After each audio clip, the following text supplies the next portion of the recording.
Salamlar, vaxtınız xeyir olsun. 12 iyul tarixində fizika fənnindən birinci qrupa düşən sualların izahatına gəlin baxaq. Deməli, birinci sualda bizdə başlanğıc nüvələrin sayını verib, yarımçəmlən periodu 10 dəqiqə verib, zaman da 20 dəqiqə verib. Deyir, elementin neçə radioaktiv nüvəsi çevrilməyə məruz qalır? Aha, çevrilməyə məruz qalır. Buna fikir verək. Deməli, bizdən deməli N0 verib, gəlin qeyd eləyək. 10 dəqiqədə bunu verib yarımçəmlənmə periodunu, zamanı da 20 dəqiqə verib. Bizdən nəyi soruşur əslində? Delta N-i soruşur. Çevrilməyə məruz qalanı soruşur. Delta N ifadəsi nədir? N0 çıx N-dir. Yəni biz əslində N-i tapsaq və bu qiymətdən də həmin o N-in qiymətini çıxsaq, biz əslində çevrilməyə məruz qalan nüvələrin sayını taparıq. İndi gəlin baxaq. N-i tapaq. Bu tənlikdən N-in qiymətini tapa bilərik. İndi deməli N0 nə qədərdir? 8 vur 10 üstü 23. T'miz 20 böl 10. 2 üstü mənfi 2 4də 1 deməkdir. 8-i 4də 1-ə vursam 2. 2 vur 10 üstü 23 eləyir burada. Deməli N0-ın qiyməti də məlumdur. Delta N bərabərdir. Çıx 2 vur 10 üstü 23. Bunlar da çıxan edir 6 vur 10 üstü 23. Aha, cavab olar B. Bəli. Keçək növbəti suala. Növbəti sual toplu sualıdır. Topluda bu sual var idi. Sadəcə temperaturlar fərqli idi topluda. Yəni burada temperaturlar eynidir. Yadda saxlamaq lazımdır ki, doyan su buxarından söhbət ediriksə, yəni doyan buxardan söhbət ediriksə, burada ən əsas şərt nədir? Doyan buxarın təzyiqidir, sıxlığıdır, konsentrasiyasıdır, temperaturdan asılıdır. Əgər doyan buxarın temperaturu artırsa, təzyiqi, sıxlığı, konsentrasiyası artır. Yox, azalırsa bu üç kəmiyyət üçü də azalır. Yox, əgər temperaturu sabitdirsə, deməli P-dir, Rho-dur, N-dir. Bu üç kəmiyyətə nədir? Sabitdir. Diqqət eləmək lazımdır. Bu, sırf doyan buxar üçün keçərli xassədir. Yəni, doymayan buxarda artıq biz bu şərtdən istifadə eləyə bilmərik. Deməli, indi burada da temperaturların sabit olduğunu nəzərə alsaq, temperatur dəyişmirsə, deməli, konsentrasiyadır, təzyiqdir, sıxlıqdır. Bunlar da əslində dəyişmir. Yəni, cavab oldu Y. Bəli. 33-ə baxaq. Deməli, bizdə giqanı verib 4. Giqa nədir? Əvvəla yazaq. F bölünsün D-dir. F böl D 4-dürsə, onda F biz deyə bilərik 4D-yə bərabər. Düz.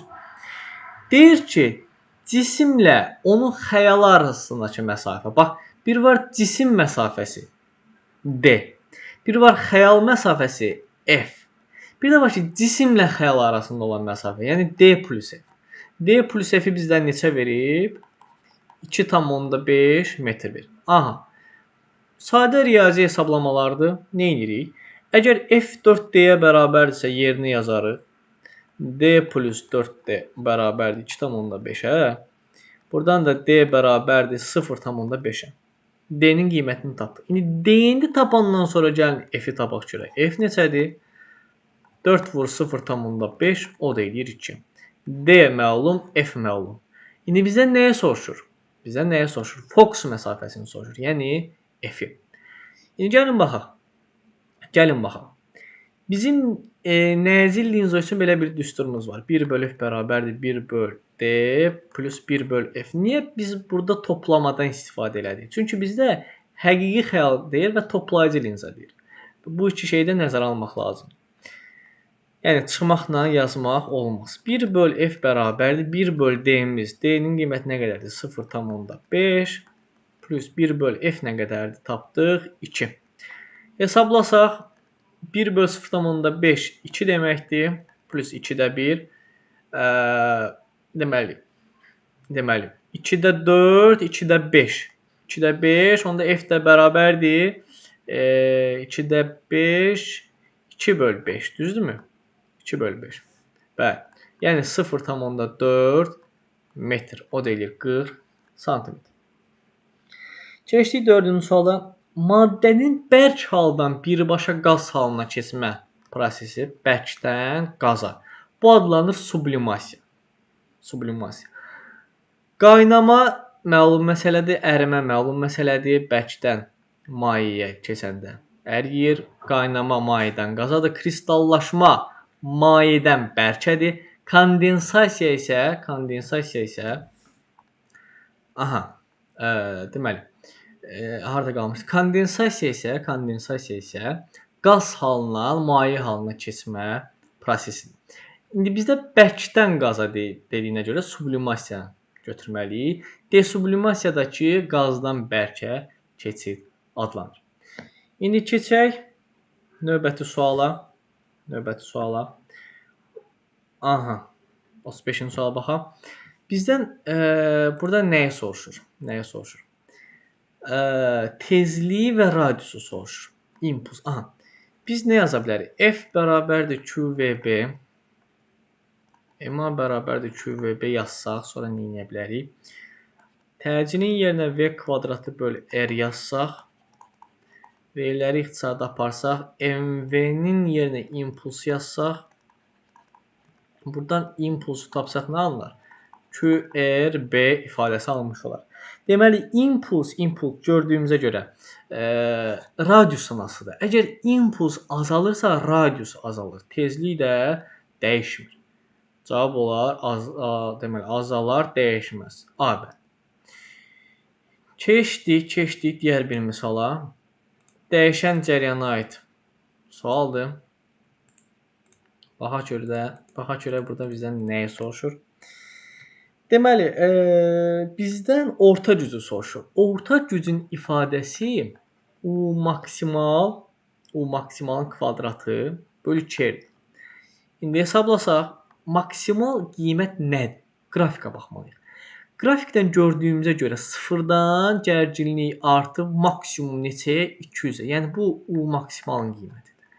200-ün kvadratı, gəlin bunu sadə şəkildə belə yazaq, böl 2R. R-imizdə 50-dir, şərtdə verib. 2 vur 50. Bu eləyir bizə 100. 100 ilə də 200 ixtisar eləsək qalar 2. 2 vur 200 o da eləyir 400. Nə? Bax. Cavab oldu, demək A. Bənd. Keçək digər sualımıza. Deməli, burada VT qrafikidir. Sürət və təcil vektorları istiqamətini neçə dəfə dəyişir. VT qrafikində sürətin qrafiki zaman oxunu neçə dəfə kəsirsə, sürət istiqamətini elə həmin dəfədə dəyişir. Məsələn, zaman oxununda kəsdiyi hissələrə baxsaq, bir buradır, bir də bu nöqtədir. 2 dəfə kəsdiyinə görə biz deyə bilərik ki, sürət istiqamətini 2 dəfə dəyişir. Amma bunun ən, belə deyək də, başa düşülən yolu belədir ki, biz əslində bu qrafiki kəsməyə görə də yox, başqa şeyə görə tapa bilərik. Qrafiki adlandırmaqla. Birinci hissə, buranı ikinci hissə kimi götürsəm, buranı üçüncü hissə kimi götürsəm, buranı da nəhayət dördüncü hissə kimi götürsəm, mən baxaram ki, birinci hissədə cisim necə hərəkət edir? X oxu yavaşlayan.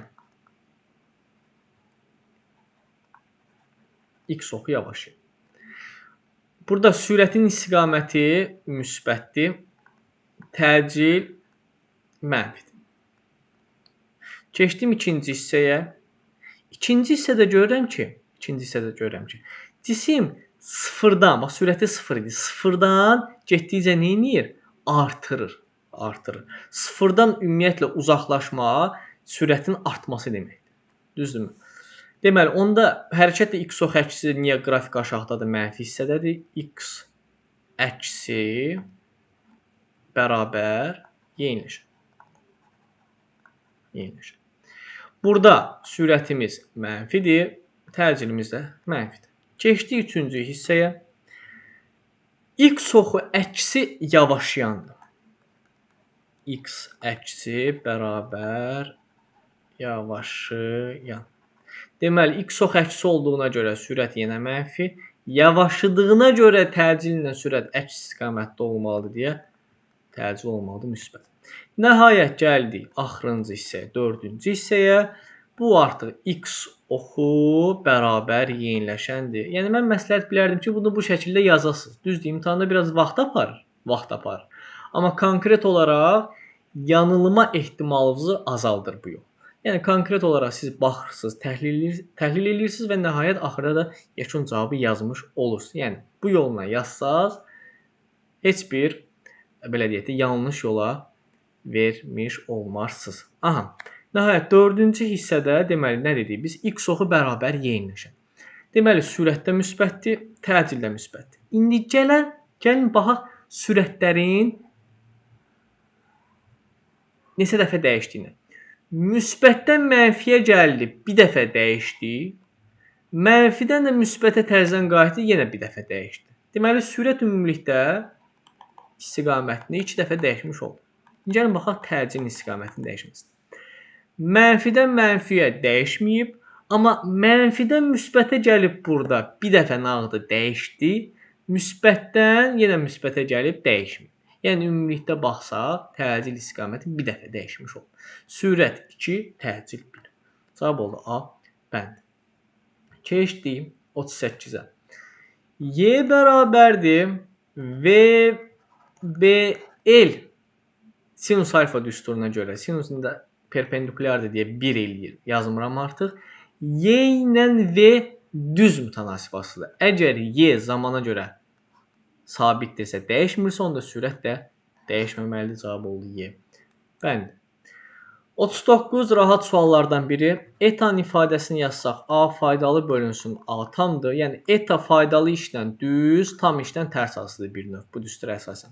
Bu ifadəyə əsasən. 1 və 2 nöqtələrini müqayisə eləsəm, 1 nöqtəsi ilə 2 nöqtəsi eyni bir qrafikdir.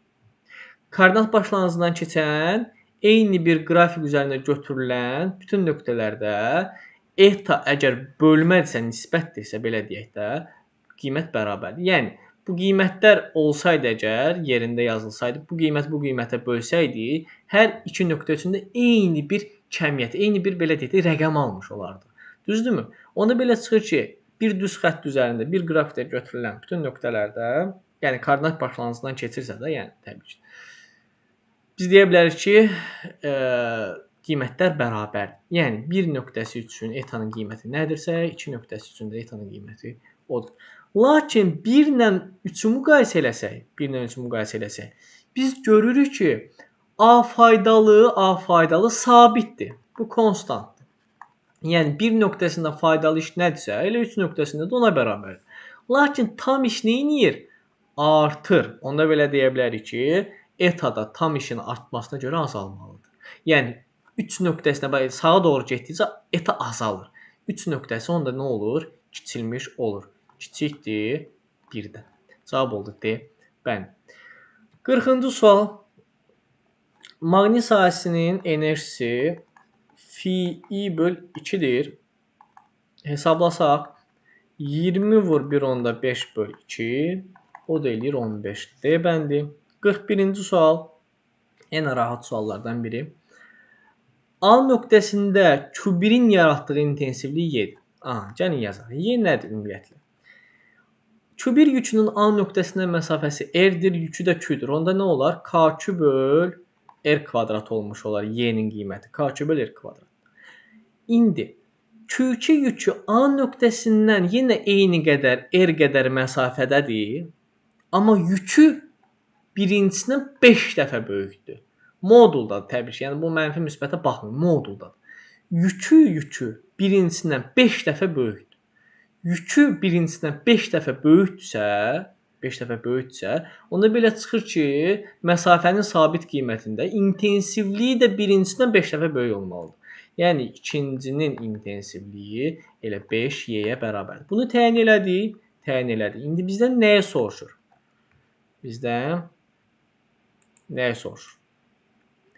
A nöqtəsində yekun intensivliyin modulunu və istiqamətini tapaq. Birinci yükdən sağa doğru yönəlir intensivliyin istiqaməti. Müsbət yükdən çünki intensivlik xəttləri çıxır xaricə doğru. A nöqtəsində Y-nin istiqamətini çəkdik sağa doğru, müsbətdən çıxır. Mənfinin də yaratdığı elektrik sahəsinin intensivliyi də özünə doğru daxil olur deyə aşağıdan çəkək, lap buradan çəkək, fərqi yoxdur. Neçə y ilə daxil olur? Qiymətini tapdıq 5y. İndi baxın, 2 dənə vektor aldıq. Y və 5y. Düzdür, mənfiyə də daxil olduğuna görə biz sağa göstəririk. Onda yekun intensivliyin qiyməti y 5y eləyər 6y. 6y hara doğru? Əlbəttə ki, sağa doğru. Demə. Növbəti sual. İmpulsun qiymətini soruşur. İmpuls ümumiyyətlə yadda saxlayaq ki, impuls tezlikdən asılıdır. Tezlikdən. Yəni intensivlikdən asılı deyil. İmpuls tezlikdən asılıdır. Əgər tezliyi mən sabit saxlayıramsa, onda impulsun da qiyməti dəyişməz. Düzdür? Cavab olar A bəndi. Yəni çaşdırıcı sual idi. İntensivlikdən asılılıq yoxdur. 2 dəfə artırdıqda deyir, daha doğrusu impulsun intensivlikdən asılılığı yoxdur. 2 dəfə artırsaq deyir, impuls necə dəyişir? Dəyişməz. Çünki o yalnız nədən? Belə deyək də, tezlikdən asılıdır. Yalnız yəni tezlikdən asılıdır. Keçdik digər bir suala. Təcilin ifadəsini biz bilirik uşaqlar. Müjəyə bərabər. Müjə. Yəni burada da mülərimiz eyni dediyindən J zaten eynidir, 10-dur. Mü də eyni olduğundan A-larımız da onda eynidir deyə bilərik. A1 A2-yə bərabər. İndi gəldik nəyə? Sürtünmə qüvvələrinə. Baxın, məsələdə deyir ki, yalnız sabit sürüşmə-sürtünmə qüvvəsi təsir altında. Bu yalnız sözü çox önəmlidir. Yəni hər bir halda Newtonun deməli biz ikinci qanunu yazsaq, hər bir halda yazarıq ki, F sürtünmə 1 bərabərdir M1A, F sürtünmə 2 bərabərdir M2A. A-ları zaten bərabərdir deyə ümumi A-nı yazıb, integrisindən heç nə yazmam. Birinci cismə təsir elə. Ümumiyyətlə biz bunu A-nın yerinə müjə də yaza bilərdik və yaxud müəyyən də belə birbaşa da yaza bilərdik. Yox, gəlin belə biraz uzun şəkildə yazaq. A müjədirsə, kütləsi də M-dirsə, olar müMJ. İkinciyə təsir edən sürtünmə qüvvəsi M-i 2M-dir. Olar onda 2 müMJ. Sürtünmə qüvvəsi də görürük ki, ikinciyə təsir eləyənin qiyməti birincindən 2 dəfə çox.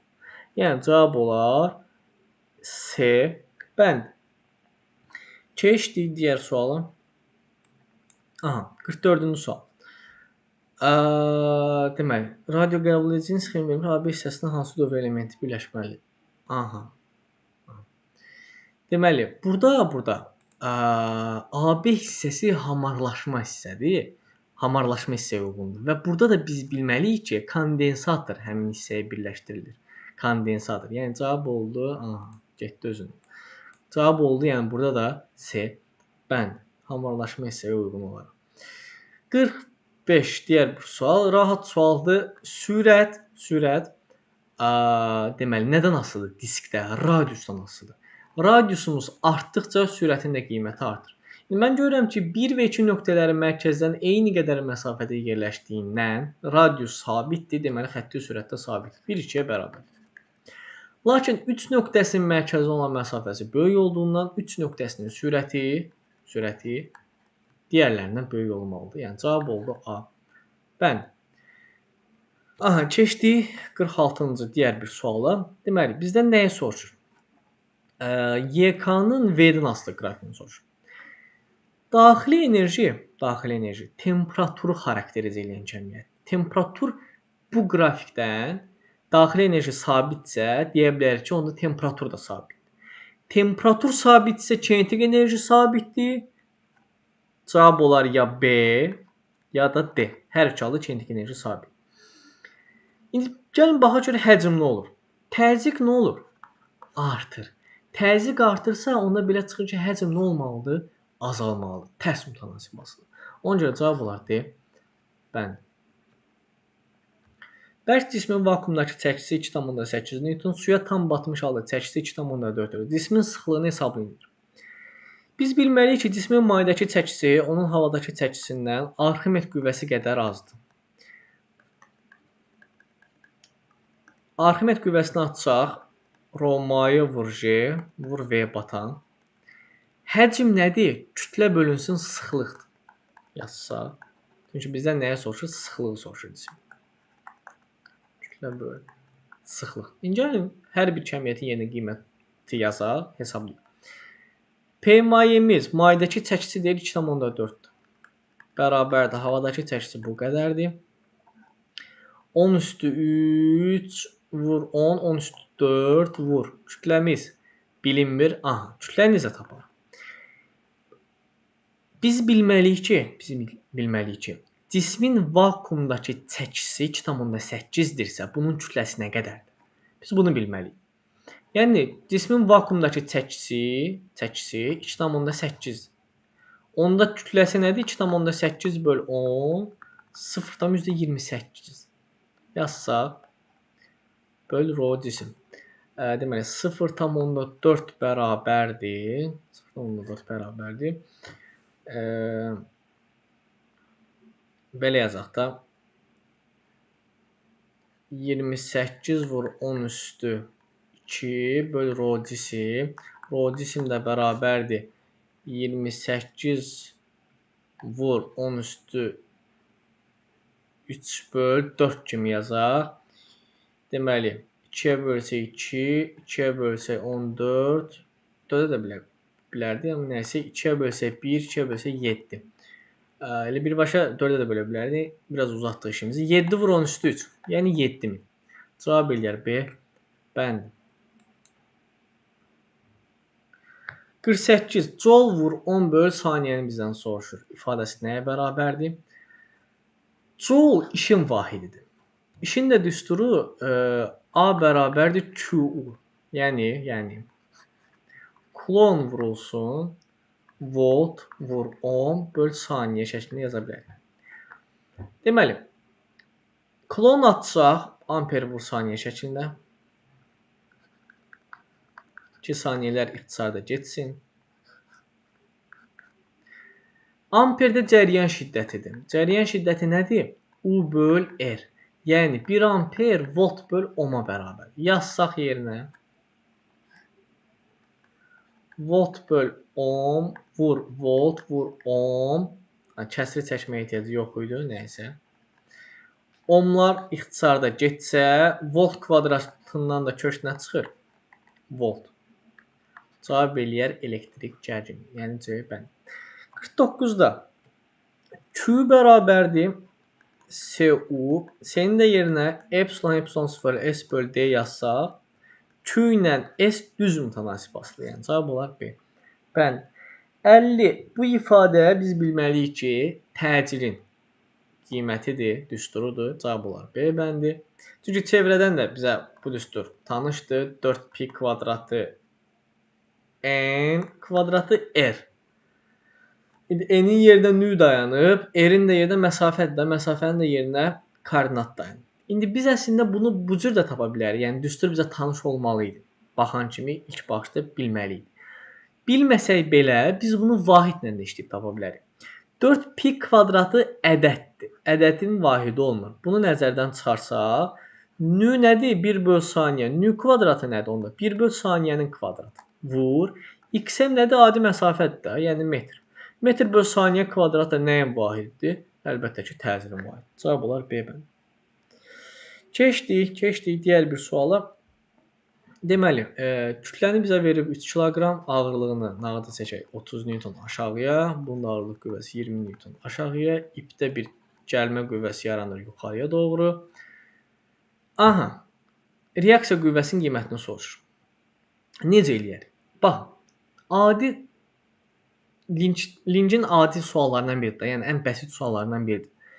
Lincin tarazlıq şərtindən istifadə etməli. Yəni nədə? Momentlər qaydasından istifadə edib biz birinci t-nin qiymətini tapmalıyıq. Daha sonra sonrasını deyərəm. İndi gəlin baxaq birinci t-nin qiymətinə qədər. Deməli, linci saat əqrəbi istiqamətində fırladan qüvvələr hansılardır? 30 Newtondur, bir də 20 Newtondur. Bunların momentlərinin cəmi 30 vur 1, 2, 3 tamam plus 20 vur 1, 2, 3, 4, 5, 6 tamam. Bərabər olmalıdır. T vurulsun 2, 3, 4, 5 tamaya. Yəni 5T. 90 plus 120 bərabərdir 5T. 5T bərabərdir 210-a. T də bərabərdir neçəyə? 42. Tapdıq bu qüvvənin 42 Newton olduğunu. Tapdıq. İndi gəlin baxaq. Yuxarıya doğru 2 dənə qüvvə yönəlib. 42 Newton, bir də bilinməyən qüvvə X məchul. 42 plus N bərabər. Aşağıya doğru isə 2 dənə qüvvə yönəlib. 30 və 20.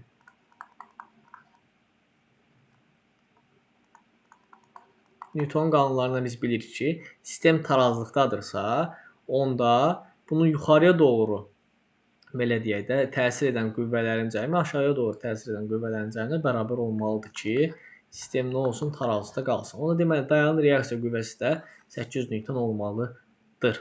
İki hərfdən də 50 yuxarıdır, 50 aşağıdır ki, bunlar bir-birini kompensasiya eləyir. 52-ci sual nəzəri sualdır.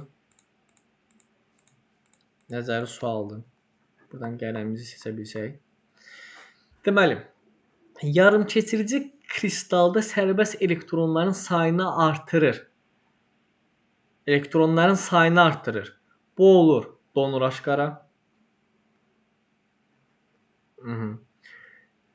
İki neydi yazdım? 1.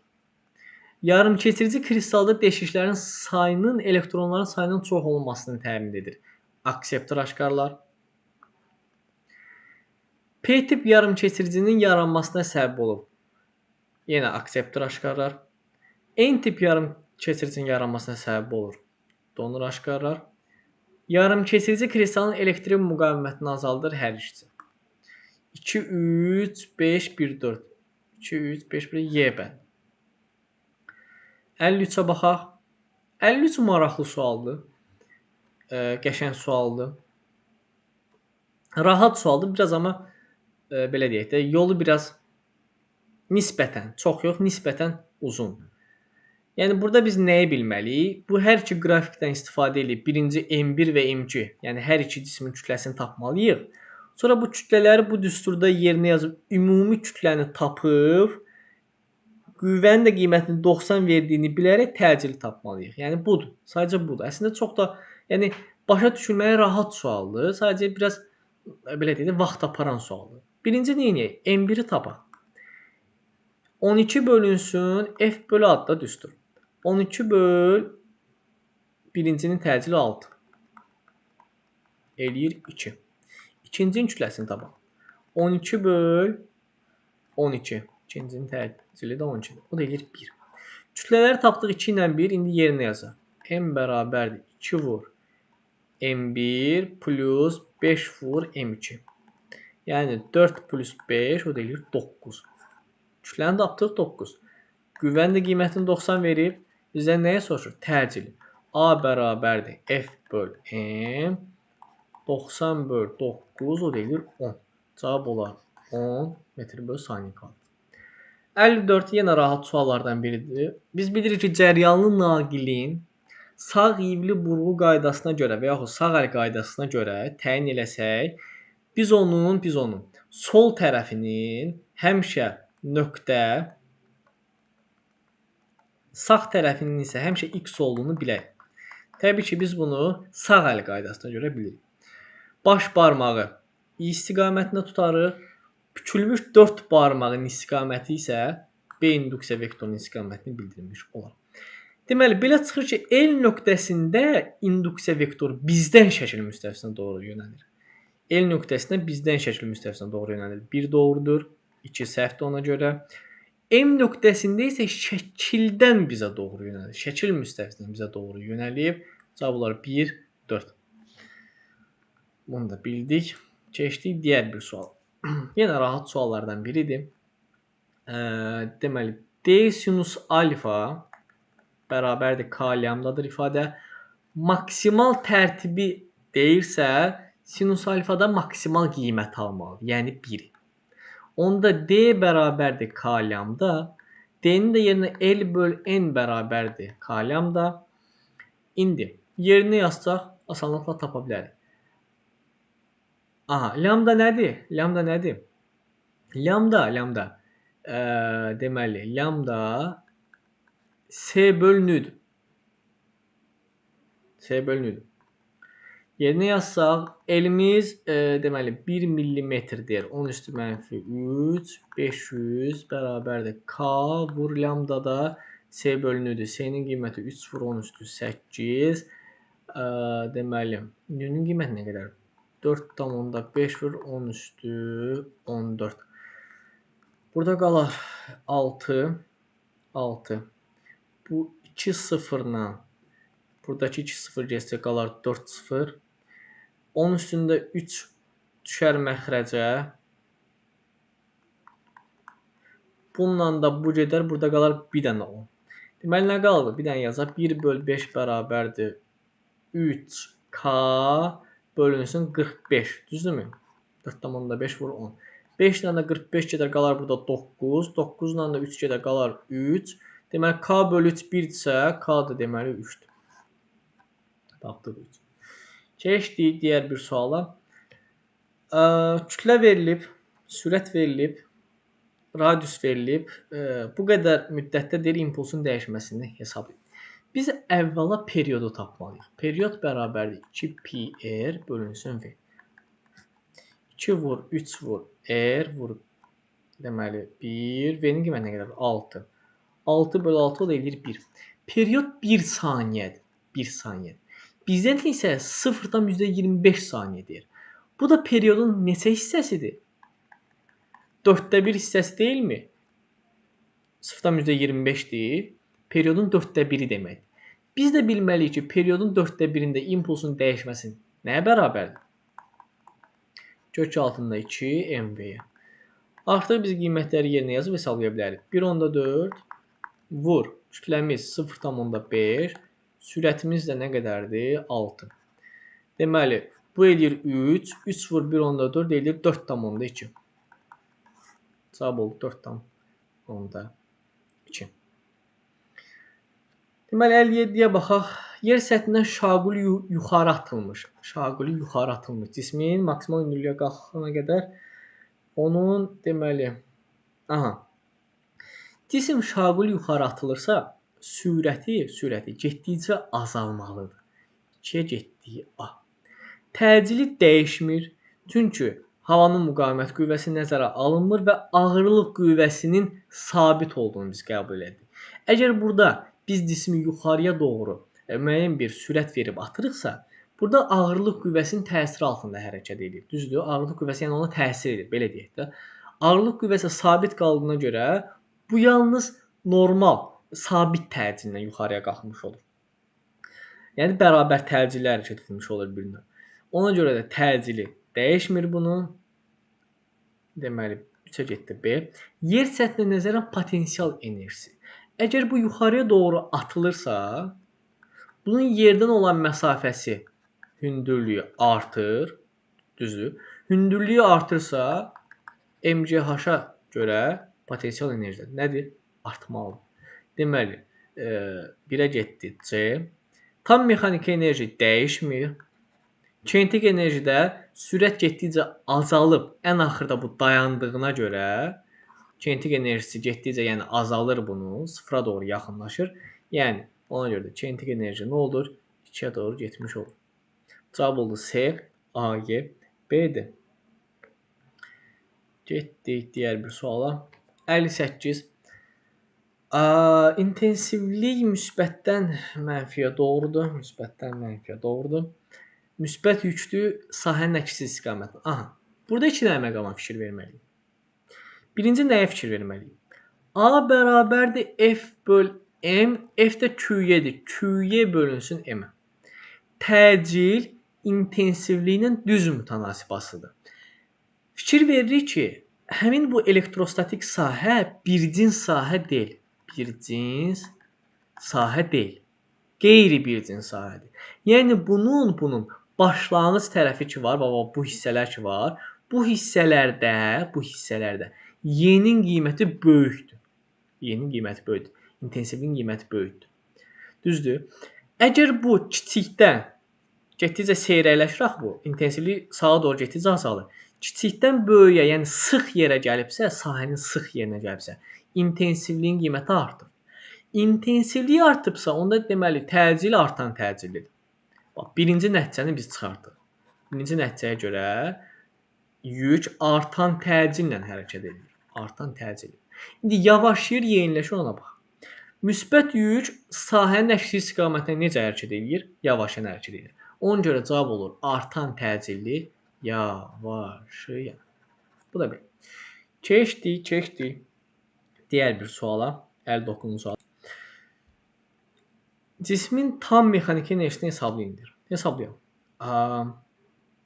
Tam mexaniki enerji. Əvvəla sürətin maksimal qiymətini tapaq. X-in vurulsun omeqadır. Düzdür. Deməli, X-in vur omeqadır. Omega da nədir? 2pi bölü T'dir. Yazaq. Görə buradan neyini bilərik? Sürət tapa bilirik buradan. 40 santimetr. 40 vur 10 üstü mənfi 2 vur. 2 vur 3 vur. Periyodda 4-cü nöqtədir. 1 2 3 4. 0,4'dür. İndi bunu hesablasaq, bu da elə 0,4 deməkdir. Bu da 0,4 ixtisarda gedər. Qalar burada nə? 2,3. Sürətin maksimal qiymətini tapdıq. Düzmü tapdıq ümumiyyətlə? Yox, 2 vur 3'dür. Bu 2,3 deyil. Üzrü say. 6. Sürətin maksimal qiymətini tapdıq 6. Aha. İndi bizdən tam mexaniki enerjini soruşur. Tam mexaniki enerji də məsəl üçün kinetikin maksimal qiymətinə bərabərdir deyə bilərik. Düzdür? 0,4 vur 6-nın kvadratı 36 bölü 2. 0,2 vur 36 nə qədər? 7,2. Cavab oldu 7,2. 60-cı suala baxaq. Deməli, verilmiş kütləli ideal qaz əvvəlcə izobar soyulur. İzobar soyma. İzobar soymazsa P sabitdir, temperatur azalır. Onda konsentrasiyanı soruşur. Da konsentrasiya nə olur? P bərabərdir NKT-yə görə N bərabərdir P böl KT. P sabitdir, K zaten sabitdir. Temperatur azalırsa onda belə çıxır ki, konsentrasiya da azalır. Deməli, daha doğrusu konsentrasiya artır, üzr say. Konsentrasiya artır. Deməli, N ilə T tərs asıdır. Qrafik çəkək. N ilə T. Deməli, birinci hissədə 1-dən 2-yə doğru gələrkən deməli, temperatur azalır, konsentrasiya artır. Aha, bu şəkildə çəkdik. İndi ikinci hissədə nədir? Sonra isə izotermik genişləndirilir. İzotermik genişlənir. Deməli, izotermik isə temperatur sabitdir, genişlənirsə həcm artır. Həcm artırsa konsentrasiya nə olmalıdır? Azalmalıdır. Həcm artırsa konsentrasiya azalar, temperatur da sabitdir, düzdür. Ona görə qrafik olur perpendikülər olaraq aşağı. Bu da olsun tutam ki 3 nöqtəsi. Bu da belə. Əsaslandırdıq və dedik. Deməli, bugünkü suallardan bu qədər. Ümid edirəm qaranlıq bir məqam qalmadı. Əgər qalsa bunu şərh bölmədə qeyd edərsiniz. Ümid edirəm hər kəs istədiyi nəticəyə nail olar. İstədiyi universitetə, istədiyi bal yığar, qəbul olar. Oldu. Sağ olun, salamat qalın.